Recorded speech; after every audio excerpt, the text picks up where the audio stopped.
All right. Welcome to the Viking Age podcast, the official podcast for the VikingAge.com. I'm your host, Adam Patrick.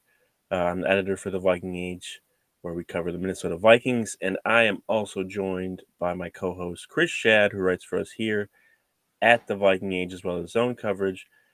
Bring me the news and the Brookings Register. Did I get that right? That is correct. All And right. designing pages There you for go. the There you go. Brookings Register now. He's a jack of all trades over there. As what do they say? As duties apply or additional duties of something like that. I don't know. But He does it all. He does it all. So if I'm on tilt today, just cut me some slack today because my brain's fried. But for sure. I mean, everyone's go with it. Probably fried after the draft. Usually takes a couple days to recover from everything. So it's like a Vegas hangover. Like you go there for a couple of days, you're flying home, you're like, you just see it like you're going back to Minnesota and you see the water bottle just like slow, and you're like, no. And like you land and it's like -5. Never been to Vegas, but no, I want to be. That Vikings is play. Yeah, I was about Vegas. to say that's kind of leading into one of our topics today. Yeah. I'm sure that'll be a hot ticket for Vikings fans, because I mean, I've been to Vegas once, and just short trip because you don't go to Vegas for like a week, you go for like 3 days, because after 2 days you're like, woo, okay. So you don't go to Vegas to pump the brakes. You go to Vegas to put your foot on the floor and and then but like towards the end I was like, you walk through all the hotels and you're like, these are all the same. So like next time me and my wife go, we're like, we're just gonna stay in one hotel, stay there, because you walk around and it's like, okay, this stuff's cool, but like it's all just casinos and pools and dance clubs. So lots of fun, and sports books, of course, because you can bet there. That's probably, it's kind of lame. Like when I go to Vegas, that's probably where you'll find me. It's just I've heard March Madness, like for the men's basketball tournament, it's like amazing to watch in Vegas because the sports books, everyone's just freaking out. And they have Final Four in Vegas, I think next year or the year after, which is just gonna be a blast when you think about it. But I'm sure nothing wrong will go. Nothing will happen wrong. But this leads us into our first topic, which has to do with odds makers. So following this year's NFL draft, the division odds around the NFL have been updated. I don't think too much has changed, but this also includes the NFC North, of course. And according to DraftKings Sportsbook, right now, the Lions have the best odds to win the NFC North. I believe they had the best odds before the draft too. Right now, the Lions have plus 110 to win the division. The Vikings are plus 350, as well as the Bears, who are also plus 350 to win the NFC North. And then you got all the way at the bottom, the Packers plus 500. I would actually put money on the Packers because just you don't know. So despite winning, the Vikings winning 13 games and the NFC North last season, and the Lions only winning 9 games last year and missing the playoffs, Detroit kind of feels like a heavy favorite. So can you maybe explain to me why the Vikings aren't favored to win the NFC North? I know the Lions have added some pieces this offseason, but they haven't been like monumental. So I'm confused. Why aren't the Vikings favored to win the NFC North?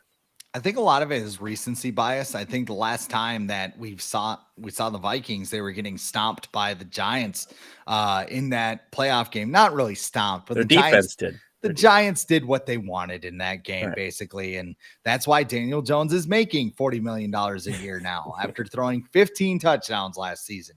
But when you look at the Lions, the way their season ended, they won their last, what was it?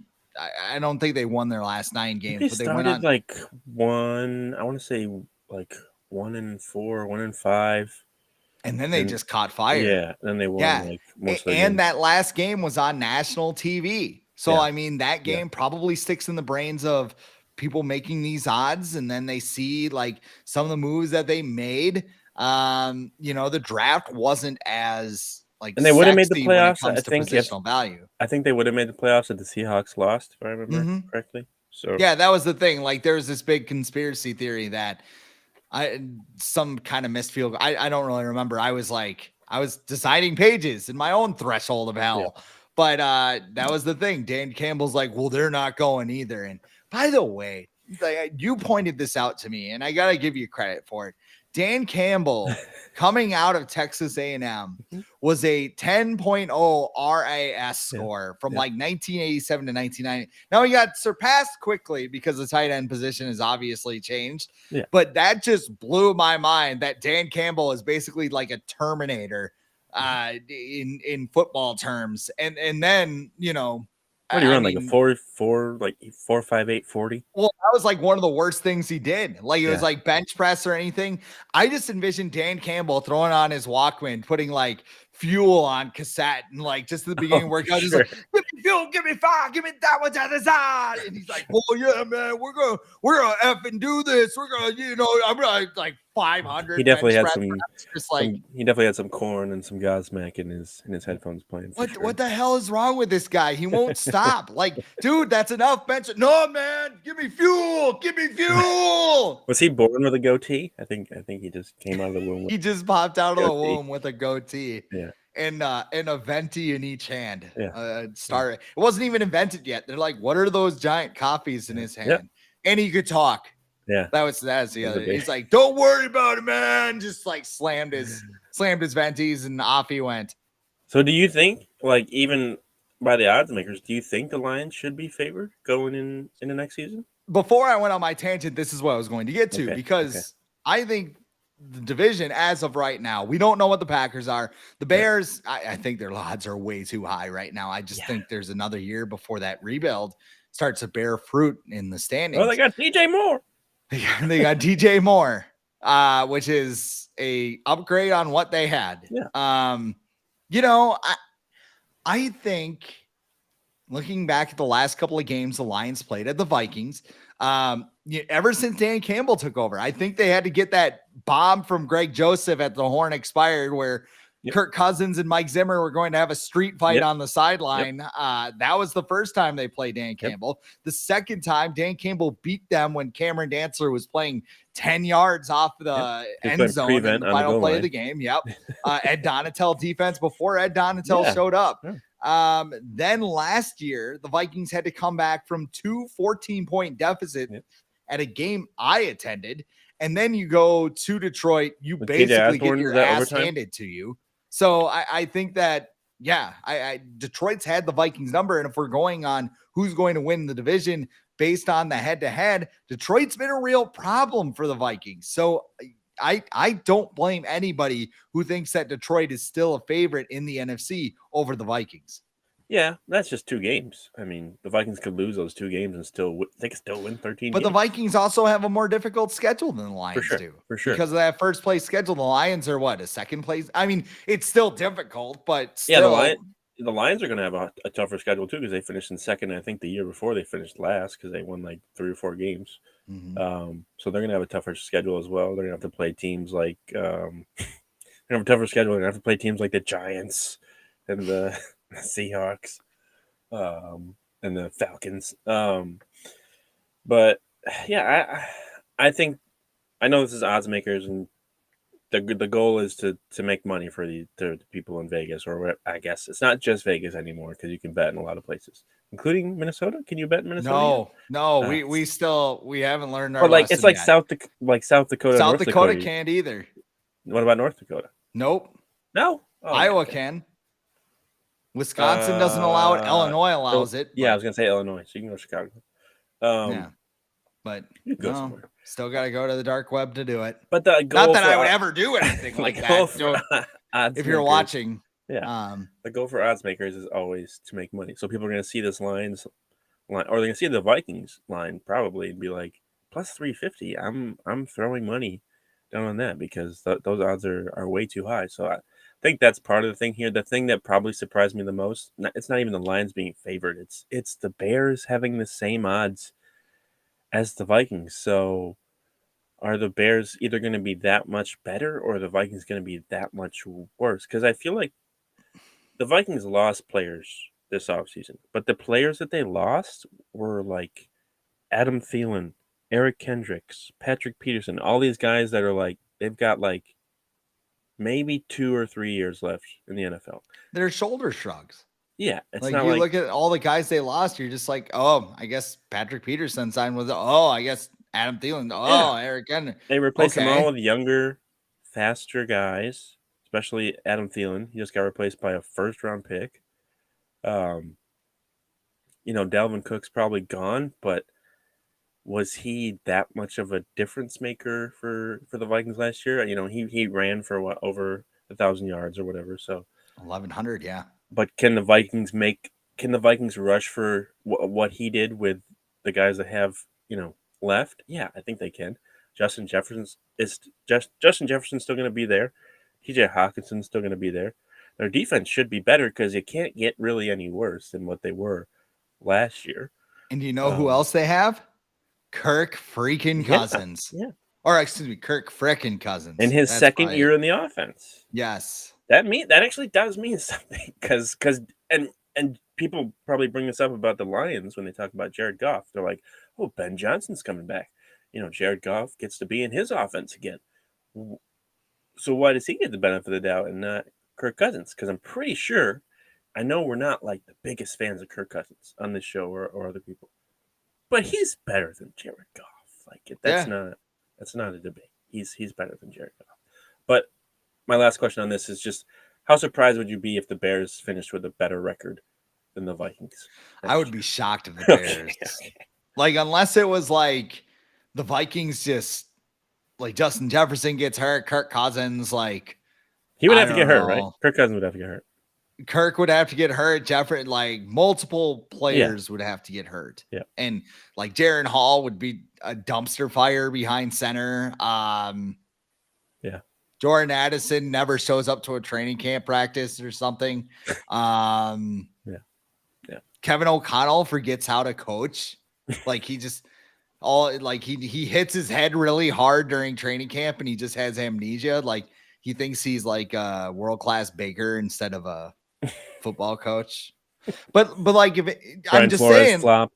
Yeah, I mean, if the Bears finished with a better record because the Vikings just absolutely bombed, probably because I think the Vikings, there is no middle ground for the Vikings. Like, yeah, they could finish with 7, 8, 9 wins, but I think that they could also finish. I think it's either going to be like a 10 or 11 win season, or it's going to be like a 4 to 6 win season. Like, and that would be good. That would be good. That would be very good because the Vikings would have a top 10 pick. We wouldn't enjoy it while it was happening, but once like the smoke cleared and the dust settled, we'd go, okay, we got a top 10 pick. Kirk kind of shit the bed last year. Look at this quarterback class where you have a lot of good names, but I just don't see the Bears having this like big turnaround. Like 7 wins would be a huge jump for the Bears. I think. Sure. I think, Justin Fields, he's going to be better next year. He also has a style where he can get hurt, and he did last year. So, like, is he going to be able to stay healthy the whole year? And if not, who's their backup now? Because they got rid of Trevor Siemian. I think Andy Dalton. Did Andy Dalton go somewhere else? Because Adam Thielen said he was the reason he signed in Carolina. Because Andy Dalton went to Carolina. Yeah. He was one of the reasons I came, because they're just building a Super Bowl contender over here with Andy Dalton. I think Adam Thielen was on the Star Tribune podcast today too. I got to check that out because it's not going to be like a Vikings.com kind of interview where they're like, so how's your off season going? No, they're going to ask him like, why did you pick the Panthers and how did things end in Minnesota? So the Bears signed PJ Walker, by the way. So he is the backup in Chicago now. Okay. That's not terrible. But I mean, you look at the rest of this team, it's like, okay, Justin Fields at quarterback. They didn't add a receiver in the draft, which that's a shocker. DJ Moore is the receiver they added in the draft. Which DJ Moore is like Allen Robinson, where he's that guy that put up a whole bunch of numbers like one year and everybody's like, oh, this guy's awesome.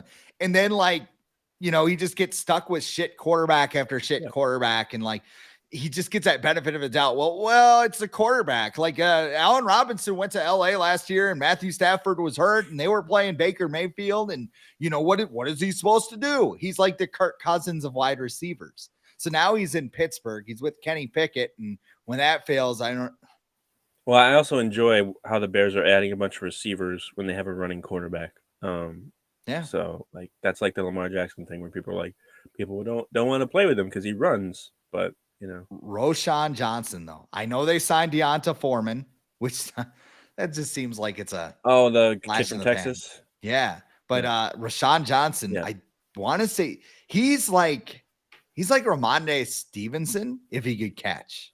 Like I think Johnson had, and I could be getting mixed up with another Texas running back, but he had a bunch of receptions last year and was really good. He's really fast, gets a lot of yards after contact. I think he'll be the starter in Chicago by the end of the season. But I'm also going to make sure I got his stats. How are you a college football team and you have both of your running backs get drafted and you're not that good? Like, because Steve Sarkisian, Steve Sarkisian is drawing plays on a cocktail napkin and getting all upset when security guards lay their hand. Don't touch me! I'm in game mode. Oh yeah, yes, I saw that clip. I know what you're talking about. All right, moving on. Jim Harbaugh is like the one guy you would expect to freak out in that situation, and like he's just like, okay. Yeah, cool. And like Sarkisian's like, I will hurt your entire family and your family's family and your neighbor's family and everybody else's family. Sadly, that's the mentality of a lot of college head coaches because they're basically treated like royalty. Sorry, that went off the rails a little bit. Fine. I'm sorry. But that. Like if you're a college head coach, especially football, like you feel like you're God pretty much. All right. Receiving, before I move on, Rashawn Johnson, 14 catches, 128 yards, and 1 touchdown. More than Dwayne McBride had at UAB, I guess. But his entire career. You can go on now. You have my permission. I just wanted I didn't want somebody in the comments to be like, he didn't catch the ball. Yeah. He didn't. He did a couple times. Next Thursday, May 11th, is apparently the date that the NFL is aiming towards to release their schedule. This according to ESPN's Adam Schefter. We already know all the teams the Vikings are going to face, but we just don't know when it's going to happen, which is important because you get a 3-game road trip stretch, and that could affect if you play a Thursday game and your next game's on a Monday, that all makes a difference. But for those who do not know, this is who the Vikings are playing at home next year. Obviously, you have the NFC North opponents: Chicago, Detroit, Green Bay. Then they will be welcoming the Chiefs, the Chargers, the Saints, the Niners, and the Bucks. On the road, the Vikings are, of course, facing the Bears, Lions, and Packers, and they travel to the Falcons, Panthers, Bengals, Broncos, Raiders, and Eagles. So they have 9 road games next year and 8 home games. Home matchup you're most looking forward to? I think it's pretty obvious, but just wanted to ask you anyways. I think it has to be the Chiefs, right? Yeah. Going to see Patrick Mahomes. I would bet this is a primetime game. Just because not only do you have a 13-win team going up against Super Bowl champions on the road, that just seems like it's a a Monday night football game. I think it would be. I don't know about Sunday night, but it just feels like maybe it's because like one of the games I went to, like it was Patriots Vikings at the Metrodome, and it was Monday Night Football, and Tom Brady just spread them out and kicked their ass for 60 minutes. I think Mwelde Moore had a touchdown, punt return touchdown, if anything. If we're going for a second, kind of looking at this, I'd say the 49ers are kind of an exciting matchup. You get them here. They're going to be a very good team, and that's going to be your litmus test type of game. Are you on the same level as the 49ers and the Eagles, who you also play this year? We'll be talking about that in a second. But I think both of those, the home schedule is fun because you obviously have your game against the Packers, get Patrick Mahomes, you get Justin Herbert, and then you get the 49ers, and you get the Saints and the Bucks. They're not that great, but I mean, it's a fun schedule this year for fans to go out and see the Vikings. So I'm excited for it. No love for Derek Carr and the Saints uniform. Oh, my brain said Raiders right away. Still, I haven't switched that over. But I think you gotta look ahead to the Chiefs. I think I would agree that might be. There's a good chance that it'll be a primetime game, mostly because you get Patrick Mahomes indoors. You get the Chiefs indoors, which is if they were an indoor team now, they'd probably be comparable to like the greatest show on turf or whatever, the Rams back in the day, who just blow by everybody. So yeah, the Chiefs. I'd say I'm curious about the Chargers because I think like they're always that team that people are like they're gonna be good next year. They're gonna be good, and then like they get hit with so many injuries. They do. They get hit with so many injuries. Something goes wrong. Their coach goes for fourth down too many times. Like blow a 27-point lead in the playoffs or whatever it was. And I mean, I'm curious about the Packers game too as well because we don't know a lot about Jordan Love. Nobody really does. You don't know what to expect. That'll be his first experience inside US Bank Stadium as a starting quarterback on the field. So, quick question for you with Jordan Love. What did you think of that contract extension? Because I think it's brilliant. Yeah, it's smart. It's smart to do that because they would have had to pay him more with the fifth-year option. And I think this one you can at least after this year, I think they can at least get out of it and not be as penalized if they were able to pick up the fifth-year option. So I think it was best for both parties. And remember what happened to Daniel Jones. The Giants declined his option. Yes. He ran into Ed Donatel twice, had these massive games. They're like, well, he's progressing. We got to give him $40 million a year. They bought it themselves an extra year. So I saw a lot of people who were just like, oh, they don't believe in Jordan Love. I'm like, actually, that's just thinking ahead. It's like an insurance. It's like he can get paid nicely if he does well, and the Packers can move on if he does well. It works for both parties, and I think it was a smart decision for the Packers. One of the rare smart decisions they've made this offseason. Good for them. Don't think they're going to be good next year. But what will the Vikings' toughest road matchup be in 2023? And then you can just tell me which one you would like to go to, which seems obvious as well. Well, Philadelphia is going to be the toughest one because, there's just some bad voodoo there. Last one was on a Tuesday. They're assembling the Avengers, but it's just Georgia defenders. Just like Bulldogs assemble. Philadelphia is not the game I want to go to. Obviously, it's gonna be like every other fan in the Vikings uniform. Everybody's gonna want to go to Vegas. Like that might be the most homey road game of the year because Vikings fans are going to travel. They're going to go down there, especially if it's late in the season in like December or something. And who knows, maybe if you're sitting next to the right obnoxious Raiders fan, you could get free luxury box tickets the next game and meet the owner like that Patriots guy did. Oh yeah. So it's like a giveaway. It's like a unplanned promotional tour for the Vikings. Come to Vegas. I don't know how Raiders games are in Vegas now, but I do remember Oakland. Might have I told you the Oakland story before? The Raiders and the Niners. So did you go to one of those games? No, I went to an Oakland Athletics game. There's always fights. There's always fights. Yeah. So like I went to an Oakland Athletics game 2019.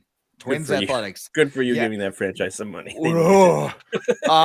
They need it. I will tell you that the seat that my friend sat in, the armrest was broken off. And like it looked like I was assuming somebody used that thing as like a shank in like a black hole fight. And that was a nice seat. That was one of the nicer seats. Yeah, that was the nice seats. Like wait until you saw, up in the bleachers. But we went into this like club like place, which is basically like a broom closet. They just turned into a bar.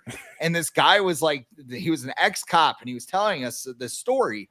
And there was this kid. he was a 49ers fan. And obviously it's like, if you've never been to San Francisco and Oakland, like San Francisco's like Pride Rock and Oakland's like the elephant graveyard. Like, Simba, you must not go over there. Why, Dad? And just shut up. Like, we don't need to talk about this. I don't know the exact quote. But anyway, this kid was like, hey, I want to go see the Niners play the Raiders. And the dad was like, okay, you're going to dress in all black. You're going to do not wear 49ers stuff. So they get to halftime. They go to the game. It's halftime. Kid's like, I got to pee. They go up to the bathrooms. It was kind of like the Metrodome troughs, but super old because it was like ceramic. And there's a group of Raiders fans all at one trough, apparently. This is according to the story.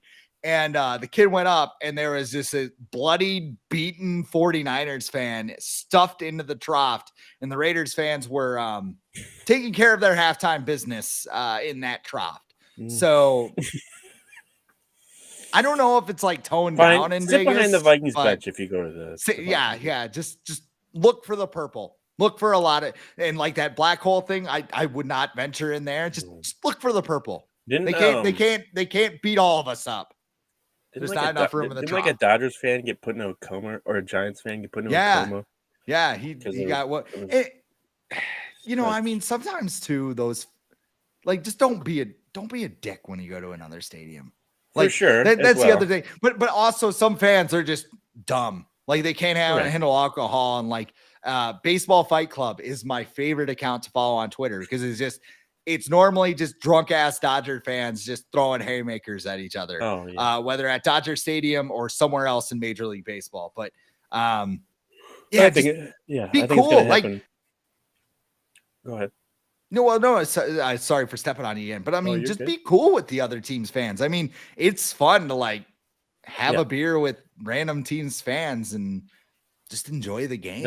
You don't always have to beat the other person. I never understood that. If your team loses, just for Vikings, just go, we're used to this. It's a game. But I would say of the away games, the Panthers are a sneaky one. I feel like that a lot of Vikings fans will go to because Mr. Adam Thielen plays for the Panthers. He's from Minnesota, right? Just inside, I think. And then I would say the Falcons is actually a sneaky away game too, because they have that nice brand new stadium that people might want to go check out. Mm-hmm. Atlanta's a cool city to check out too. Broncos, could be some people to go there. Definitely not going to the Eagles. Yeah, Raiders will be popular.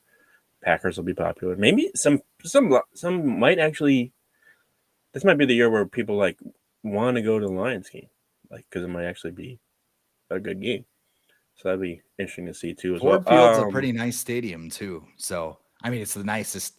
Don't visit 8 Mile. That's not a tourist attraction. In case you're wondering, but I think it's got to be over 15 years old now. Yeah, it's been around. It's still nice though. Yeah. Yeah. How many primetime games do you think the Vikings are going to have next season? I'll give you a couple of stats first. They've had at least 3 primetime games in 4 of their 5 seasons with Kirk Cousins as their quarterback. And then they haven't had fewer than 4 primetime games in a season after winning the division since 2001. I'm going to say 3. I think they'll get 3. I think they'll get a Monday night game. They'll get a Sunday night game. And then they have to have a short week game. Well, they'll have Thursday. Yeah. So that'll be 3 primetime games. Want to say 4? But I'm going to say 4. 4 sounds about right. One will be into it. It'll be Vikings in Chicago. Always primetime. I wouldn't be surprised if the Eagles game is in primetime because annoyingly that's usually how it goes as well. Like you said, the Chiefs. Maybe the Niners. That might be a good primetime game in Minnesota. The Bengals sounds like a good Monday night matchup too. I don't know. How many people want to go to Ohio LSU reunion? Yeah. You got Justin Jefferson. It could be good. It could actually. It could be a good matchup. Actually, that could be Justin Jefferson's heel turn. He just hits Kirk with a chair and rips off a Bengals jersey. God, how about Joe? How about Joe Burrow does it instead. Just has his old Randy Moss jersey on underneath his And Bengals shirt. Jamar Chase just goes, yeah, okay, cool, whatever. He's like, I like purple and yellow. I've worn purple and yellow before. I might as well just wear it again. All right. Speaking of quarterbacks, last topic we're gonna cover is I saw today Kyle Brandt from Good Morning Football released his he's been releasing his quarterback tiers. I think yesterday the AFC and today he did the NFC. So of course Kirk Cousins is in the NFC, and this is how Kyle Brandt, who I believe, well, is a pretty decent friend with Kirk Cousins. So this might be a little biased on his part, but I'll share it right now. So tier one in the NFC, that's just the NFC. So Kyle Brandt has Jalen Hurts all by himself in tier one.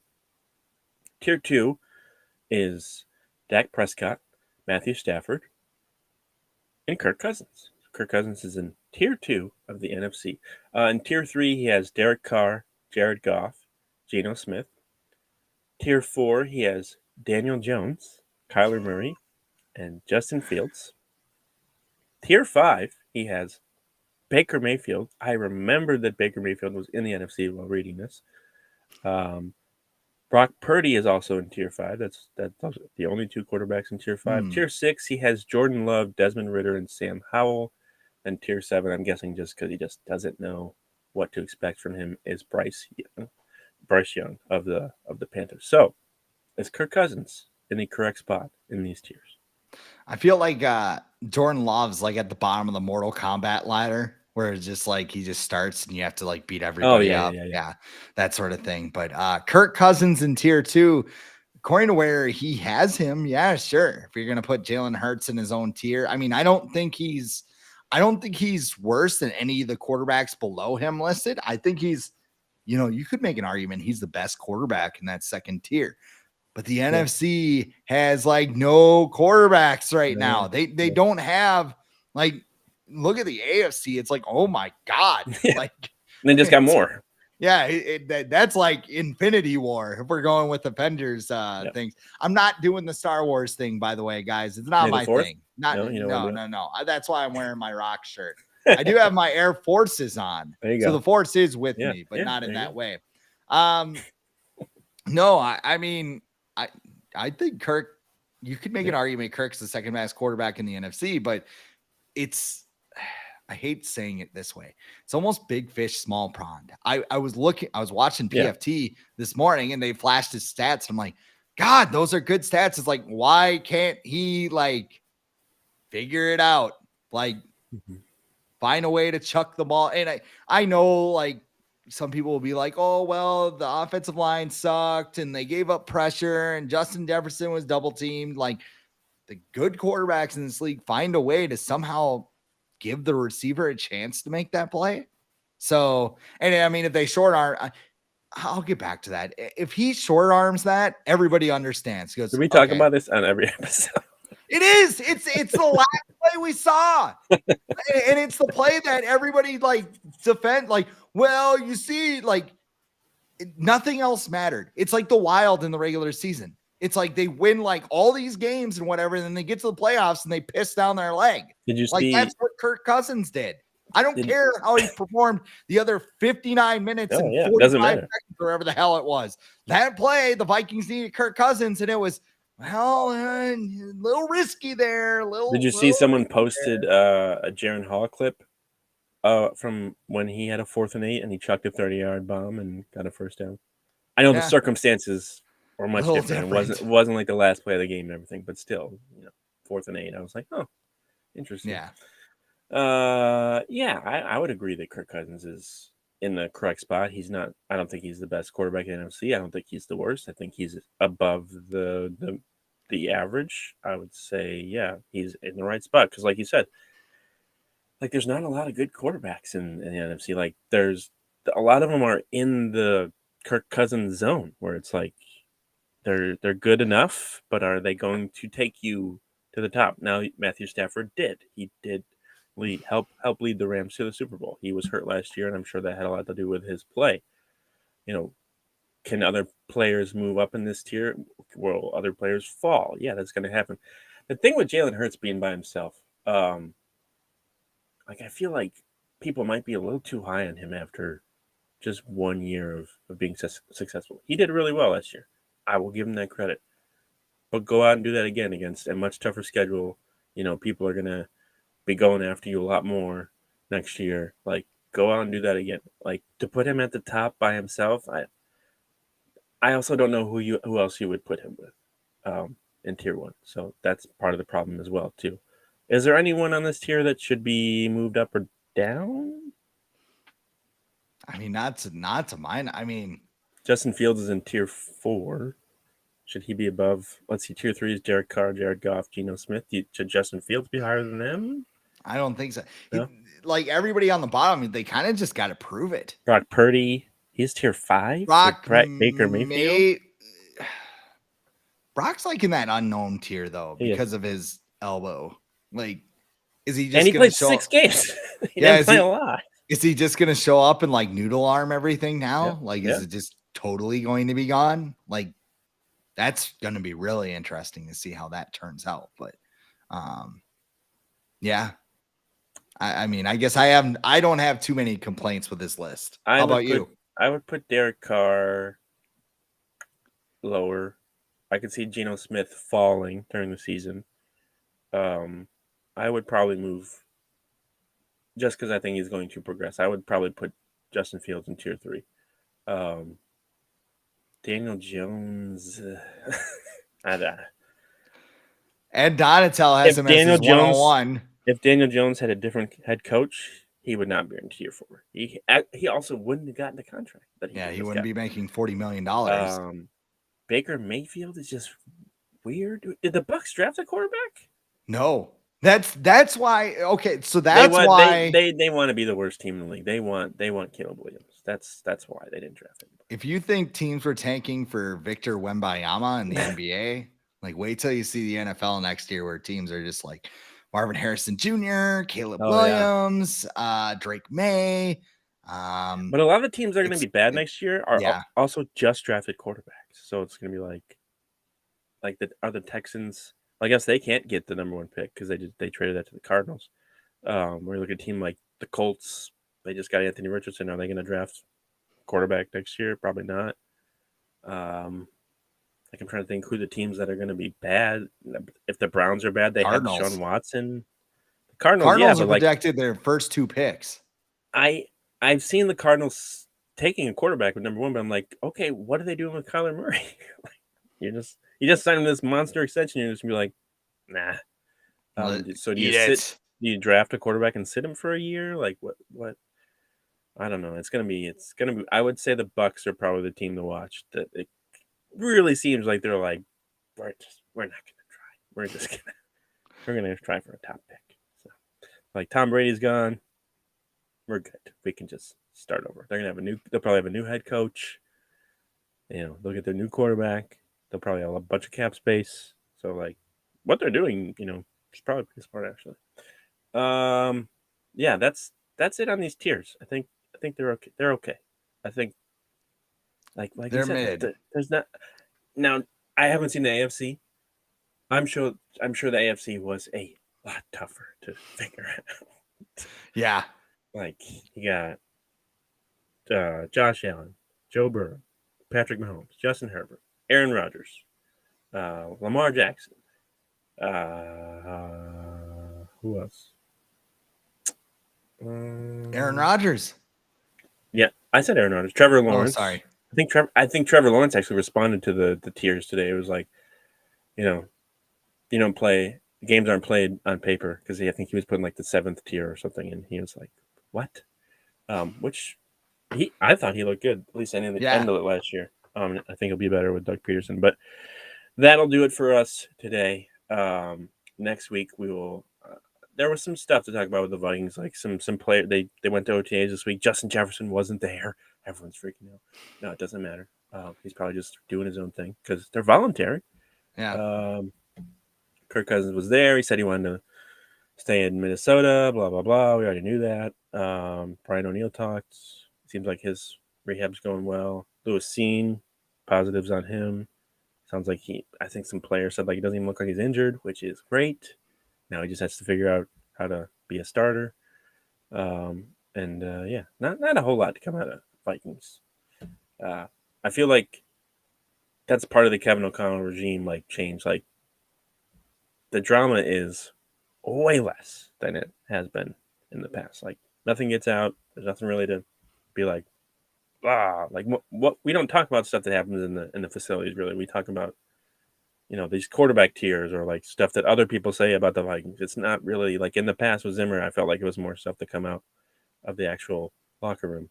With O'Connell, it's like nope, nothing there, which is good, which is Yeah. what players would probably prefer. So that will do it for us on today's episode. Chris and I will be back next week. If you're watching this on YouTube, make sure to subscribe and like this video. Also follow the Vikings on Twitter and Facebook. And the audio version of this podcast will be available on Apple Podcast, iHeart, Spotify, wherever you get your podcasts. So until next time, Chris and I will talk to you later.